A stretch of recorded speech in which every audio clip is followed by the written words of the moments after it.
ಈಗ ಇಲ್ಲಿವರೆಗೂ ಮೋಟಿವೇಶನ್ ಹೇಳಿದರು, ಗುಡ್ ಆಫ್ಟರ್ನೂನ್. ಮೋಟಿವೇಶನ್ ಹೇಳಿದರು.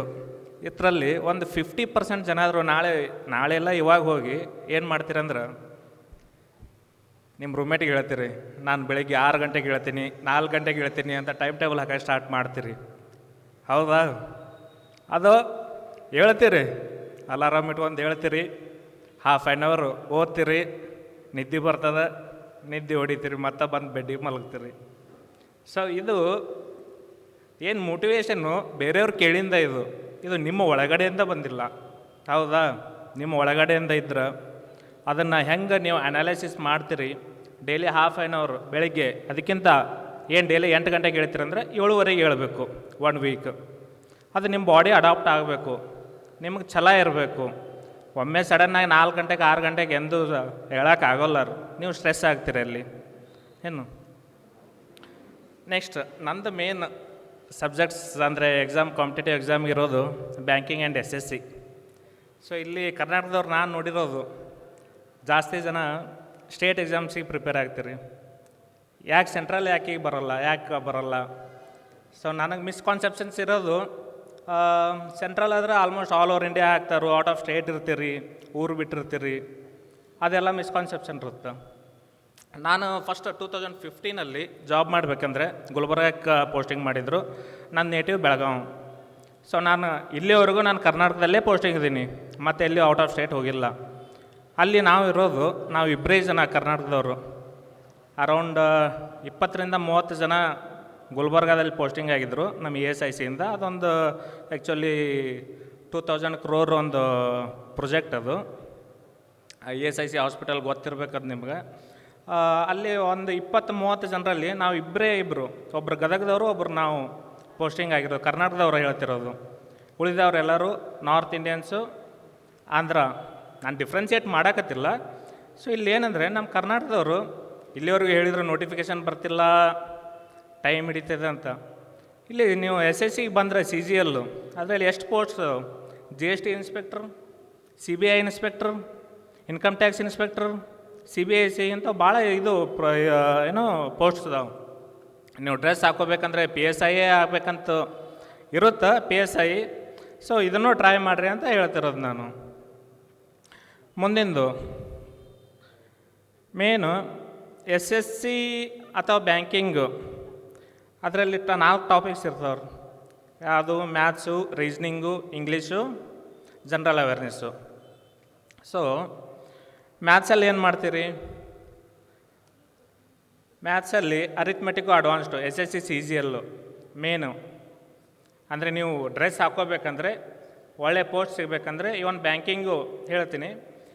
ಇಲ್ಲಿ SSC CGLಲ್ಲಿ ಅರಿಥ್ಮೆಟಿಕ್ಕು ಅಡ್ವಾನ್ಸ್ಡು. ಅರಿಥ್ಮೆಟಿಕ್ ನೀವು ಅಂದರೆ ಪ್ರಾಫಿಟ್ ಆ್ಯಂಡ್ ಲಾಸು, ಪರ್ಸಂಟೇಜು ಎಲ್ಲ ಮಾಡಿರ್ತೀರ.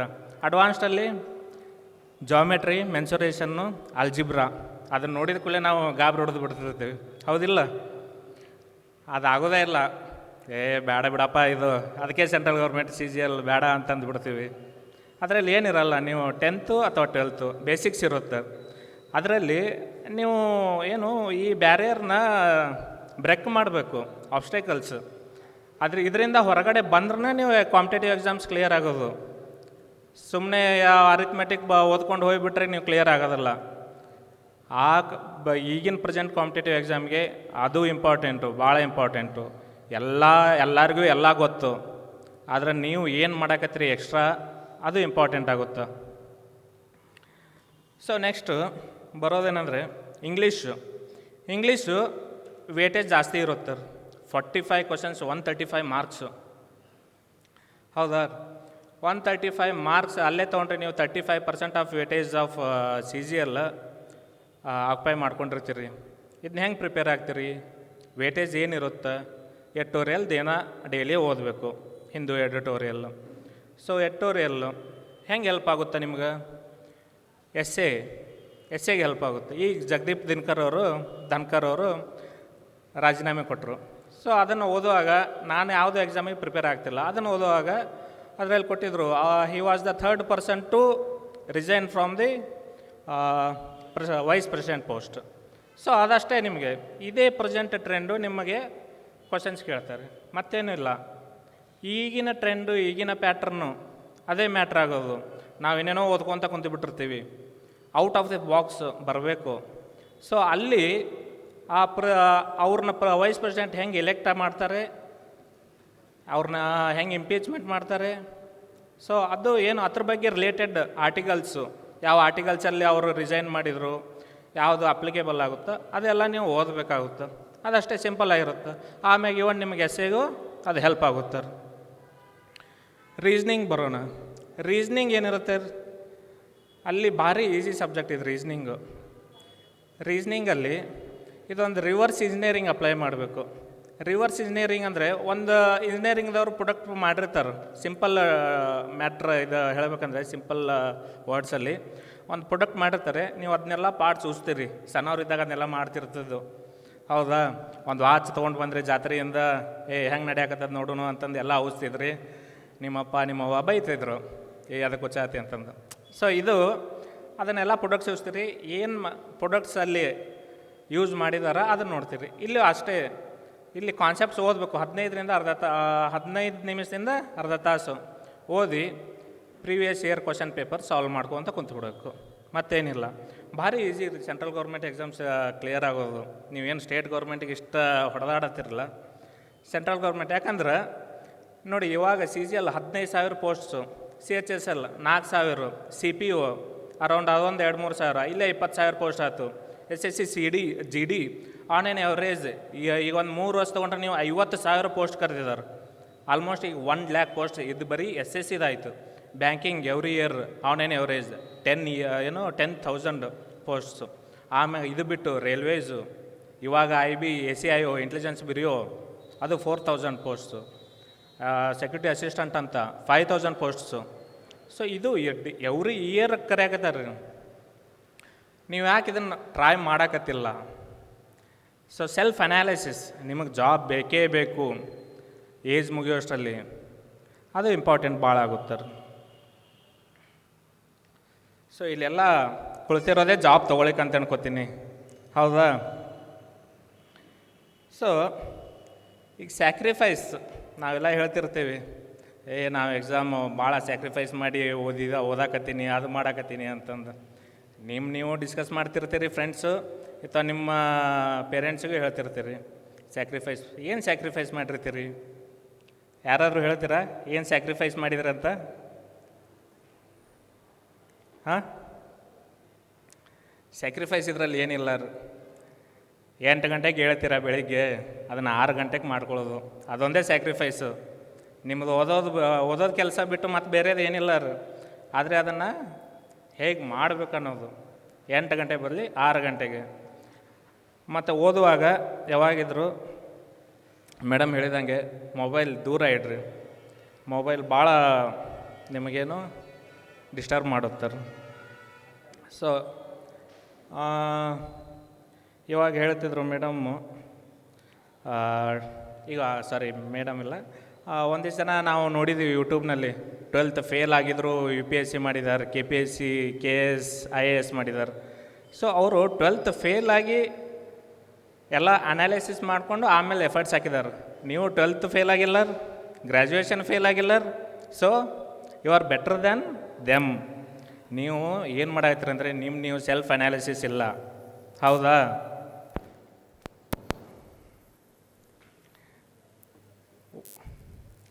ಈ ಸೆಲ್ಫ್ ಅನಾಲಿಸಿಸ್ ಭಾಳ ಇಂಪಾರ್ಟೆಂಟು. ಮತ್ತು ಆಲ್ವೇಸು ನೀವು ಮತ್ತು ಏನೋ ಜನ್ರಲ್ ಅವೇರ್ನೆಸ್, ಲೈಕ್ ನೀವು ಹಿಸ್ಟ್ರಿ, ಜಾಗ್ರಫಿ ಇದನ್ನು ತೊಗೊಂಡ್ರೆ ಭಾಳ ಕ್ರಿಸ್ಪ್ ಇರಬೇಕು. ನಮ್ಮ ಫ್ರೆಂಡ್ ಒಬ್ರು ಇದ್ದಾರೆ IRS.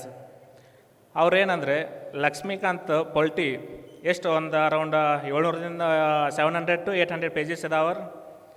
ಆ 700 to 800 ಪೇಜಸ್ ಅವರು ಬರೀ ಒಂದು 50 ಪೇಜಸ್ ಕನ್ವರ್ಟ್ ಮಾಡ್ಕೊಂಡಿದ್ದಾರೆ. ಅದನ್ನ ಎಷ್ಟು ಸಲ ರಿವೈಸ್ ಮಾಡಿರ್ಬೇಕಂದ್ರೆ ಅವರು ಒಂದು 40 to 50 ಸಲ ರಿವೈಸ್ ಮಾಡಿರಬೇಕು. ಅದು ಮ್ಯಾಟ್ರ್ ಆಗೋದು. ನೀವು ಕ್ರಿಸ್ಪಾಗಿ ಮಾಡಬೇಕು. ಎಲ್ಲ ಲೈನ್ ವೈಸ್ ಬರ್ಕೊತ ಕುಂಡ್ರಂಗಿಲ್ಲ. ಮೇಡಮ್ ಹೇಳಿದರು, ಮಾಧವಿ ಮೇಡಮು, ಅವರೊಂದು ಪೇಜ್ 2-3 ಮಿನಿಟ್ಸಲ್ಲಿ ಓದ್ತೀನಂತ. ಹಾಗೆ ನೀವು ಇಡೀ ಸೆಂಟೆನ್ಸ್ ಓದ್ಕೊತ ಕುಂಡ್ರಂಗಿಲ್ಲ. ಮೇನ್ ವರ್ಡ್ಸ್ ಏನು ಇದೆ ಅದನ್ನು ಕಂಡು ಹಿಡ್ಕೋಬೇಕು. ಸೊ ಬ್ಯಾಂಕಿಂಗಲ್ಲಿ ಬರಬೇಕಂದ್ರೆ ಏನು ಮ್ಯಾಥ್ಸು, ಅದು same topics maths reasoning English general awareness mainly current affairs. So ಇಲ್ಲಿ ಬ್ಯಾಂಕಿಂಗಲ್ಲಿ ಸ್ವಲ್ಪ ಲೆಂಗ್ದಿ ಇರುತ್ತೆ, ಟಫ್ ಇಲ್ಲ, ಲೆಂಗ್ದಿ ಇರುತ್ತೆ. ಇಲ್ಲಿ ನಿಮಗೆ ಆರ್ಟ್ ಆಫ್ ಸ್ಕಿಪ್ಪಿಂಗ್ ಗೊತ್ತಿರಬೇಕು. ಹೌದಾ? ಒಂದು ರೀಸ್ನಿಂಗ್ ಕ್ವಶನ್ಸಲ್ಲಿ ಪಜಲ್ಸ್ ಕೊಟ್ಟಿರ್ತಾರೆ, 6 to 8 ಲೈನ್ಸ್ ಪಜಲ್. ನೀವು ಅದನ್ನೊಂದ ಮಾಡ್ಕೊತ ಕುಂತ್ರೆ 30 ಮಿನಿಟ್ಸಲ್ಲಿ ಇಡೀ ಎಕ್ಸಾಮೇ ಮುಗಿದೋಗ್ಬಿಟ್ಟಿರ್ತದೆ. ನೀವು ಅದನ್ನು ಬರುತ್ತೋ ಇಲ್ಲೋ, ನೀವು 1-2 ಲೈನ್ ಓದಿದರೆ ಗೊತ್ತಾಗುತ್ತದೆ. ಮಾಡ್ಲಿಕ್ಕೆ ಹೋದ್ರೆ ಇದು ಮಾಡ್ಬೋದಾ, ಬಿಡಬೇಕಾ, ಸ್ಕಿಪ್ ಮಾಡಬೇಕಾ, ಅದು ಇಂಪಾರ್ಟೆಂಟು. ಈಗ ಸ್ಕಿಪ್ ಮಾಡಿಬಿಟ್ರೆ ನೀವು ನೆಕ್ಸ್ಟ್ ಕ್ವಶನ್ನು, ಆ ಸ್ಕಿಪ್ಪಿಂಗ್, ಆರ್ಟ್ ಆಫ್ ಸ್ಕಿಪ್ಪಿಂಗ್ ಭಾಳ ಇಂಪಾರ್ಟೆಂಟ್ ಆಗುತ್ತೆ ಇವನ್ SSCಯಲ್ಲಿ, ಬ್ಯಾಂಕಿಂಗಲ್ಲಿ. ಸೊ ಈಗೇನು ಟೈಮ್ ಮ್ಯಾನೇಜ್ಮೆಂಟು, ನಾವೇನು ಡಿಗ್ರಿ PUC ಎಲ್ಲ 3 ಅವರ್ಸ್ ಎಕ್ಸಾಮ್ ಬರೆದು ಪಾಸ್ ಆಗಿದ್ದೀವಿ. ಇಲ್ಲಿ 130 ಕ್ವಶನ್ಸು SSC 130 ಕ್ವಶನ್ಸು 2 ಅವರ್ಸಲ್ಲಿ ಕ್ಲಿಯರ್ ಆಗಬೇಕು mains point view. Banking 145 questions 2.5 ಅವರ್ಸಲ್ಲಿ ಕ್ಲಿಯರ್ ಆಗಬೇಕು. ಸೊ ಇದು ಎಲ್ಲಿಂದ ಬರುತ್ತೆ? ಬರೀ ಪ್ರಾಕ್ಟೀಸಿಂದ ಬರುತ್ತೆ. ಸೋರ್ಸಸ್ ಅಂತೂ ಭಾಳ ಅದಾವ್ರಿ. ಬರೀ ಏನು ಡೈಲಿ ನೀವು ಕ್ವಿಜ್ ಮಾಡಬೇಕು. ಒಂದು ಟಾಪಿಕ್ ಕಂಪ್ಲೀಟ್ ಮಾಡಿದ್ರೆ ಕ್ವಿಜ್ ಮಾಡಬೇಕು. ಕ್ವಿಜ್ ಮಾಡಿದ್ರಿ ಎಲ್ಲ ಇದು ಸಿಲೆಬಸ್ ಕಂಪ್ಲೀಟ್ ಆಯ್ತಾ, ಮಾರ್ಕ್ಸ್ ಮಾಡಬೇಕು. ಮಾರ್ಕ್ಸ್ ಮಾಡಿ ಬಿಟ್ಬಿಡೋದಲ್ಲ, ಮತ್ತು ಹೆಚ್ಚು ಮಾರ್ಕ್ಸು ಕಡಿಮೆ ಮಾರ್ಕ್ಸ್ ಬಂದು ಇವಾಗ ಇತ್ತೀಚೆಗೆ ನಾನು ನೋಡಿದಂಗೆ ಭಾಳ ಟಫ್ ಕ್ವಶನ್ಸ್ ಕೇಳ್ತಾರೆ. ನೀವು ಆಲ್ಮೋಸ್ಟ್ ಡಿಮೋಟಿವೇಟ್ ಆಗಿಬಿಟ್ಟಿರ್ತೀರಿ. ಸೊ ಡಿಮೋಟಿವೇಟ್ ಎಂದೂ ಆಗಬೇಡ್ರಿ. ಎದಕ್ಕಂದ್ರೆ ಇಲ್ಲಿ ನೀವು ಏನು ತಪ್ಪು ಮಾಡಿದ್ರಿ, ಯಾವ ಕ್ವಶನ್ಸ್ ತಪ್ಪು ಮಾಡಿದ್ರಿ ಅದನ್ನು ಅನಲೈಸ್ ಮಾಡಿರಿ. ಎದಕ್ಕೆ ತಪ್ಪು ಮಾಡಿದೆ ನಾನು, ಆ ಕಾನ್ಸೆಪ್ಟನ್ನ ತಿಳ್ಕೊಂಡು ಒಂದು ಬುಕ್ಕಲ್ಲಿ ಬರ್ಕೊಳ್ರಿ. ಅದು ಯಾವುದೋ ಒಂದು ಬುಕ್, ಯಾವುದಕ್ಕೆ ಹೆಸರು ಇಟ್ಕೊಳ್ರಿ, ಇಂಪ್ರೂವ್ಮೆಂಟ್ ಬುಕ್ಕು ಅಥವಾ ಎರರ್ ಬುಕ್ಕು ಅಂತಂದು. ಅದನ್ನು ರಿವೈಸ್ ಮಾಡ್ತಾ ಇರಬೇಕು, ಯಾಕಂದರೆ ಅದು ನಿಮಗೆ ಬಂದಿರೋದಿಲ್ಲ. ಅದನ್ನು ನೀವು ನೆಕ್ಸ್ಟ್ ಟೈಮ್ ಮಾಡಿದಾಗ ಅದನ್ನು ಮತ್ತೆ ರೈಟ್ ಮಾರ್ಕ್ ಮಾಡಿಕೊಂಡು ಮುಂದೆ ಕಂಟಿನ್ಯೂ ಮಾಡಿ. ಹಾಗೆ ಅದು ಆ ಎರರ್ ಬುಕ್ ಭಾಳ ಇಂಪಾರ್ಟೆಂಟು. ಸೊ ಇದು ಕನ್ಸಿಸ್ಟೆನ್ಸಿ ಇದ್ದೇ ಇರಬೇಕು ಅಷ್ಟೇ. ಮತ್ತು ಇನ್ನೊಂದು, ನೀವೆಲ್ಲ ಪ್ರಿಪೇರ್ ಆದಮೇಲೆ ನಿಮ್ಮ ಬೋರ್ ಆಗಿರುತ್ತೆ. ಬೋರ್ ಆದಾಗ ಏನು ಮಾಡಬೇಕು? ವಾಟ್ಸಪ್ಪು ಟೆಲಿಗ್ರಾಮ್ ಯೂಸ್ ಮಾಡ್ತೀರಾ. ವಾಟ್ಸಪ್ ಟೆಲಿಗ್ರಾಮಲ್ಲಿ ಒಂದು ಡೌಟ್ಸ್ ಗ್ರೂಪ್ಸ್ ಇರ್ತಾವ್ರಿ, ಮ್ಯಾಥ್ಸ್ ಡೌಟ್ಸು, ರೀಸ್ನಿಂಗ್ ಡೌಟ್ಸು ಅಂತಂದು. ಅಲ್ಲಿ ಯಾರಾದರೂ ಒಂದಿಷ್ಟು ಜನ ಒಂದು ಮ್ಯಾಥ್ಸ್ ಕ್ವಶನ್ ಹಾಕ್ತಿರ್ತಾರೆ, ಇದನ್ನ ಸಾಲ್ವ್ ಮಾಡಿರಿ ಅಂತಂದು. ಸೊ ನೀವು ಬೋರ್ ಆದಾಗ ಅದನ್ನು ಸಾಲ್ವ್ ಮಾಡಿ ಅಲ್ಲಿ ರಿಪ್ಲೈ ಮಾಡಿ. ನಿಮಗೆ ಅಲ್ಲಿ ರಿವಿಷನ್ನು ಆಗುತ್ತೆ, ನಿಮಗೊಂದೇನೋ ಬೋರ್ಡಮ್ಮು ಕ್ಲಿಯರ್ ಆಗುತ್ತೆ. ಅಷ್ಟೇ ನಾನು ಹೇಳೋದು. ಏನಾದರೂ ಡೌಟ್ಸ್ ಇದ್ದರೆ ಕೇಳ್ಬೋದು. Any doubts? ನಾನು ಸ್ವಲ್ಪ ಮಾತು ಕಡಿಮೆ.